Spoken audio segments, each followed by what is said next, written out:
Hi guys, welcome back to another session. मैं आवा भनोट लेकर आई हूँ आपके लिए करंट अफेयर्स का एपिसोड नंबर 850। आज की तारीख है 25 नवंबर 2020।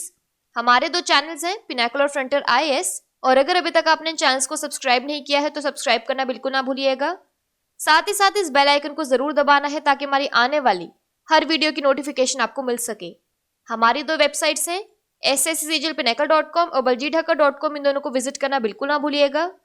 ये सेशन हर रोज सुबह 4 बजे अवेलेबल हो जाता है और वीडियो की एंड में आपसे क्विज के क्वेश्चन पूछे जाते हैं जिनका आंसर आपको कमेंट सेक्शन में जरूर करना है।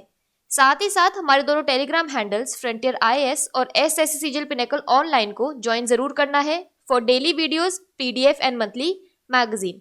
स्टार्ट करेंगे प्रीवियस क्विज के साथ। आपका पहला क्वेश्चन था, द्विपक्षीय समुद्री अभ्यास सिम्बेक्स हाल ही में किन दो देशों के बीच आयोजित किया गया है? तो इसका सही जवाब था भारत और सिंगापुर। और आपका दूसरा क्वेश्चन था, भारत किस वर्ष में G20 शिखर सम्मेलन की मेजबानी करेगा? तो इसका सही जवाब था 2023। स्टार्ट करेंगे आज के सेशन के पहले क्वेश्चन के साथ। किस राज्य में सबसे लंबे समय तक कार्यरत रहे मुख्यमंत्री तरुण गोगोई का हाल ही में निधन हो गया? तो इसका सही जवाब है option number D, Assam. Assam के पूर्व मुख्यमंत्री और वरिष्ठ कांग्रेस नेता तरुण गोगोई का पोस्ट कोविड-19 जटिलताओं के कारण निधन हो गया। श्री गोगोई अगस्त 2020 में कोविड-19 से संक्रमित हो गए थे। वह असम के सबसे लंबे समय तक रहने वाले मुख्यमंत्री थे। वह 2001 से 2016 के बीच 15 साल तक सत्ता में रहे। उन्होंने 1991 और 1996 के बीच प्रधानमंत्री नरसिम्हा राव के अधीन भारत के केंद्रीय मंत्रिमंडल में खाद्य और खाद्य प्रसंस्करण उद्योग मंत्री के रूप में कार्य किया था। यहाँ पर एडिशनल इन्फॉर्मेशन की बात करें तो प्रख्यात भारतीय अमेरिकी चिकित्सक और सामुदायिक नेता अजय लोढ़ा का कोविड-19 की जटिलताओं के कारण निधन हो गया। Ajay Lodha American association of physician of Indian origin AAPI के पूर्व अध्यक्ष थे। यहाँ पर एक क्विक रिवीजन की बात करें तो पर्यटन संजीवनी योजना की घोषणा किस राज्य सरकार द्वारा की गई है? तो इसका सही जवाब है असम। बात करें असम की तो इसके फोक डांस में आता है Bihu. UNESCO world heritage sites में आता है Kaziranga national park. National parks में आता है Kaziranga national park, Manas national park, Rajiv Gandhi national park, Orang national park और डिब्रू सिखोवा नेशनल पार्क। असम की कैपिटल है दिसपुर। गवर्नर है जगदीश मुखी और चीफ मिनिस्टर है सर्बानंदा सोनोवाल। अगला प्रश्न है, महिलाओं के खिलाफ हिंसा के उन्मूलन के लिए अंतर्राष्ट्रीय दिवस कब मनाया जाता है? तो इसका सही जवाब है ऑप्शन नंबर सी, 25 नवंबर। हर साल 25 नवंबर को महिलाओं के खिलाफ हिंसा के उन्मूलन के लिए अंतर्राष्ट्रीय दिवस के रूप में मनाया जाता है। संयुक्त राष्ट्र महासचिव की यूनाइट 2030 इस वैश्विक विषय के तहत लिंग आधारित हिंसा के खिलाफ 16 दिनों 25 नवंबर से 10 दिसंबर 2020 का एक अभियान आयोजित कर रही है जिसकी थीम है orange the world, fund, respond, prevent, collect. इस दिवस का उद्देश्य महिलाओं के खिलाफ हो रही हिंसा के उन्मूलन हेतु लोगों को जागरूक करना है। 17 दिसंबर 1999 को संयुक्त राष्ट्र महासभा UNGA द्वारा इस तारीख को अपना आधिकारिक पदनाम मिला था। यहाँ पर एडिशनल इन्फॉर्मेशन की बात करें तो भारतीय विमानपत्तन प्राधिकरण AAI ने सभी हवाई अड्डों पर 23 नवंबर से 27 नवंबर 2020 तक विमानन सुरक्षा जागरूकता सप्ताह समारोह शुरू किया है। अरविंद सिंह इसके वर्तमान अध्यक्ष हैं। अगला प्रश्न है, हाल ही में एक महासागर अवलोकन उपग्रह सेंटिनल-6 को स्पेसएक्स फाल्कन 9 रॉकेट से लॉन्च किया गया है। इसका नाम नासा के किस पूर्व अधिकारी के नाम पर रखा गया है? तो इसका सही जवाब है option number D, Michael Freilich. Sentinel six Michael Freilich एक अमेरिकी यूरोपीय महासागर अवलोकन उपग्रह को कैलिफोर्निया के वेंडेबर्ग वायुसेना बेस से लॉन्च किया गया है। इस सैटेलाइट को स्पेसएक्स फाल्कन 9 रॉकेट पर ऑनबोर्ड लॉन्च किया गया है।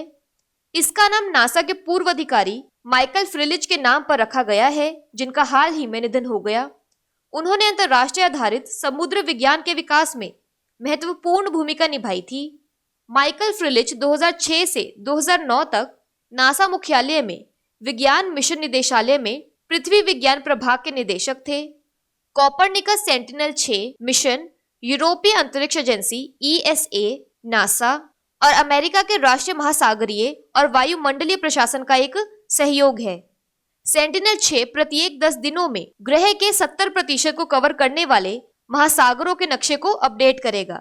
यहाँ पर एडिशनल इन्फॉर्मेशन की बात करें तो कर्नाटक के राज्यपाल वजुभाई वाला ने इसरो के अध्यक्ष के सिवान को डॉक्टर ऑफ साइंस मानद डॉक्टरेट की उपाधि प्रदान की।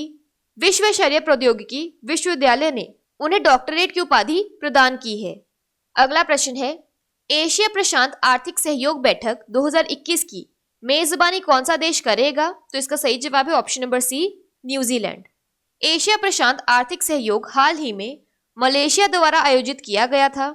इसकी थीम थी APEC reimagined priorities in the aftermaths of कोविड-19। अगले एशिया प्रशांत आर्थिक सहयोग की बैठक 2021 में न्यूजीलैंड द्वारा आयोजित की जानी है। इससे पहले 17 नवंबर 2020 को एशिया प्रशांत आर्थिक सहयोग के सदस्यों ने एक मंत्री स्तरीय बैठक की थी और इसके सदस्यों को मुक्त व्यापार और निवेश के लिए प्रतिबद्ध किया गया। शिखर सम्मेलन के दौरान एपेक पुत्रजया विजन 2040 को अपनाया गया।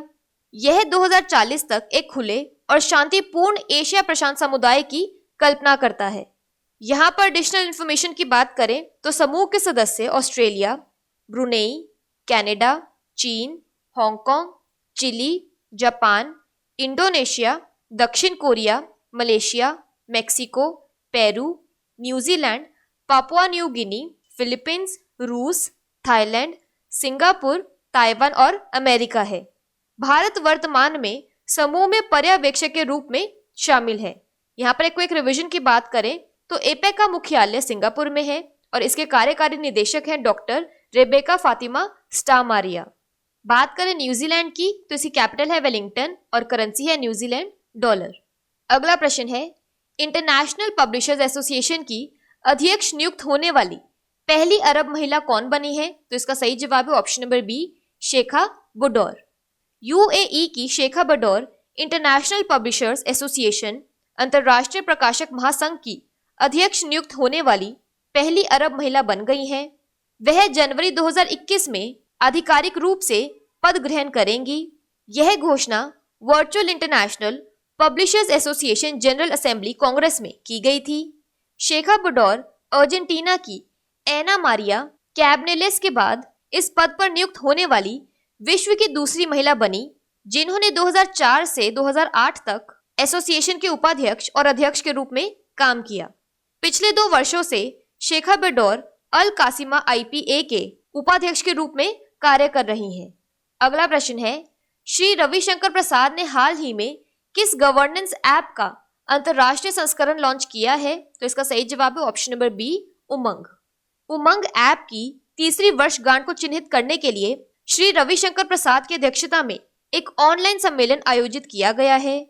आयोजन के दौरान उमंग के अंतरराष्ट्रीय संस्करण को USA, Canada, Australia, UAE, Netherland, Singapore और न्यूजीलैंड के लिए लॉन्च किया गया। यह भारत के बाहर रहने वाले लोगों को भारत सरकार की सेवाओं का लाभ उठाने में सक्षम बनाएगा।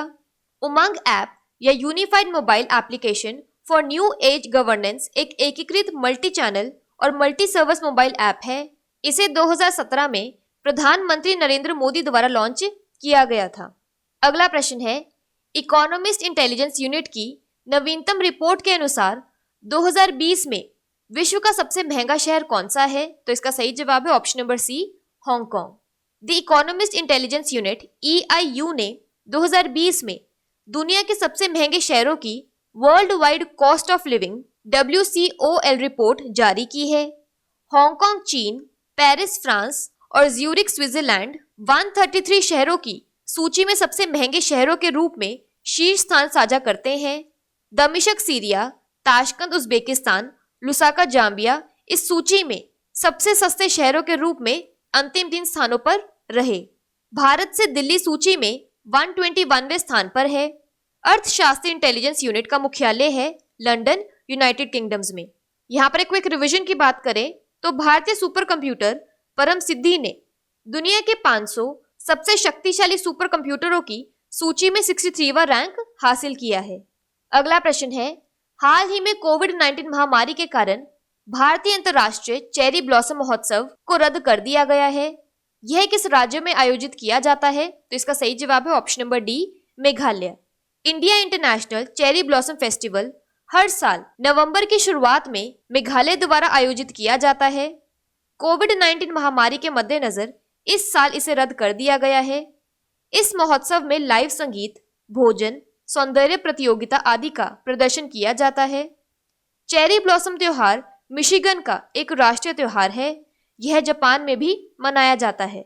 यहाँ पर एडिशनल इन्फॉर्मेशन की बात करें तो मुख्यमंत्री वाई.एस. जगनमोहन रेड्डी ने तुंगभद्रा नदी के सम्मान में आयोजित 12 दिवसीय तुंगभद्रा पुष्करालू त्योहार की शुरुआत की है। इस त्योहार इस दृष्टि से काफी महत्वपूर्ण है कि इसका आयोजन प्रत्येक 12 वर्ष की अवधि में एक बार किया जाता है।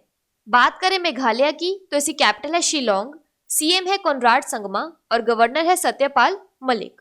अगला प्रश्न है, किस भारतीय राज्य ने एशियाई विकास बैंक के साथ साझेदारी में अपने बुनियादी ढांचे में सुधार करने का फैसला किया है? तो इसका सही जवाब है option number D, Himachal Pradesh. Himachal Pradesh सरकार ने एशियाई विकास बैंक एडीबी के साथ साझेदारी कर राज्य के मंडी जिले में बुनियादी ढांचे में सुधार करने का निर्णय लिया है। निर्माण की अनुमानित लागत 15 करोड़ है, जिसमें 9 करोड़ का भुगतान एडीबी और शेष हिमाचल सरकार द्वारा किया जा रहा है। मुख्यमंत्री जयराम ठाकुर ने मंडी जिले में वस्तुतः विभिन्न विकास कार्यक्रमों का उद्घाटन और शिलान्यास किया। उन्होंने पंडोह क्षेत्र में एक प्राथमिक स्वास्थ्य केंद्र, पीएचसी और एशियाई विकास बैंक की साझेदारी में मंडी शहर में भीमा काली नामक एक वाहन पार्किंग भवन का उद्घाटन किया। इस बहुमंजिला इमारत में एक हॉल के अलावा 86 वाहनों को पार्क करने की सुविधा होगी, जिसमें लगभग 300 लोगों के बैठने की क्षमता होगी। बात करें हिमाचल प्रदेश की तो इसके नेशनल पार्क्स में आता है pin valley national park, Indrakila national park और खीरगंगा नेशनल पार्क। हिमाचल प्रदेश के गवर्नर है बंडारू दत्तात्रेय और सीएम है जयराम ठाकुर। अगला प्रश्न है, विश्व मत्स्य पालन दिवस 2020 के अनुसार समुद्री राज्यों में से किस राज्य को सर्वश्रेष्ठ प्रदर्शन करने के लिए सम्मानित किया गया है? तो इसका सही जवाब है ऑप्शन नंबर बी, ओडिशा। विश्व मत्स्य पालन दिवस 2020 21 नवंबर को नई दिल्ली में NASC कॉम्प्लेक्स में मत्स्य पालन विभाग द्वारा मनाया गया। इस अवसर पर मत्स्य पालन, पशुपालन और डेयरी राज्य मंत्री ने राज्यों को विभिन्न पुरस्कार दिए हैं। ओडिशा को समुद्री राज्यों में सर्वश्रेष्ठ प्रदर्शन करने वाले राज्य का पुरस्कार मिला है। असम को पहाड़ी और पूर्वोत्तर राज्यों में सर्वश्रेष्ठ प्रदर्शन करने वाले राज्य से सम्मानित किया गया है। उत्तर प्रदेश को अंतर्देशीय मत्स्य पालन क्षेत्र में सर्वश्रेष्ठ प्रदर्शन करने वाला पुरस्कार मिला है और तमिलनाडु मत्स्य विकास निगम लिमिटेड ने समुद्री श्रेणी में सर्वश्रेष्ठ संगठन का पुरस्कार जीता है। यहाँ पर एक रिवीजन की बात करें तो आंध्र प्रदेश के कृष्णा जिले को भारत का सर्वश्रेष्ठ समुद्री जिला पुरस्कार मिला है।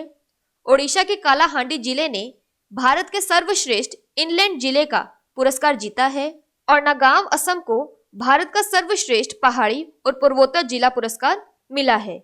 बात करें उड़ीसा की तो इसके वर्ल्ड हेरिटेज साइट्स में आता है सन टेम्पल कोणार्क, डैम्स और रिवर्स में आता है हीराकुंड डैम महानदी और Indravati dam Indravati. National parks में आता है Bhitarkanika national park, Similipal national park. Famous lakes में आता है चिलिका लेक। ओडिशा की कैपिटल है भुवनेश्वर, गवर्नर है गणेशी लाल और चीफ मिनिस्टर है नवीन पटनायक। बात कर लेते हैं आज के सेशन के क्विक समरी की। तो असम के longest serving chief minister Tarun Gogoi का निधन हो गया है। International day for the elimination of violence against women नवंबर 25 को मनाया जाता है। ओशियन ऑब्जर्वेशन सैटेलाइट सेंटिनल 6 का नाम माइकल फ्रिलिच के नाम पर रखा गया है। Asia Pacific economic cooperation meeting 2021 New Zealand host करेगा। शेखा बदौर इंटरनेशनल पब्लिशर्स एसोसिएशन की पहली अरब वुमेन प्रेसिडेंट बनी है। गवर्नेंस ऐप उमंग का इंटरनेशनल वर्जन बनाया जाएगा। World's most expensive city in 2020 है हांगकांग। मेघालय का India international cherry blossom festival cancel कर दिया गया है। हिमाचल प्रदेश ने एशियन डेवलपमेंट बैंक के साथ इंफ्रास्ट्रक्चर के लिए पार्टनरशिप की है और बेस्ट परफॉर्मिंग मेराइन स्टेट बना है ओडिशा। बात कर लेते हैं आज के सेशन के क्विज फॉर द डे की। आपका पहला क्वेश्चन है, एशिया प्रशांत आर्थिक सहयोग बैठक 2021 की मेजबानी कौन सा देश करेगा? और आपका दूसरा क्वेश्चन है, इंटरनेशनल पब्लिशर्स एसोसिएशन की अध्यक्ष नियुक्त होने वाली पहली अरब महिला कौन बनी है? और अगर अभी तक आपने हमारे चैनल को सब्सक्राइब नहीं किया है तो सब्सक्राइब करना बिल्कुल ना भूलिएगा। साथ ही साथ इस बेल आइकन को जरूर दबाना है ताकि हमारी आने वाली हर वीडियो की नोटिफिकेशन आपको मिल सके। हमारी दोनों वेबसाइट्स sscglpinnacle.com और baljeedhakar.com को विजिट करना बिल्कुल ना भूलिएगा। साथ ही साथ हमारे दोनों टेलीग्राम हैंडल्स को ज्वाइन जरूर करना है। Thank you so much.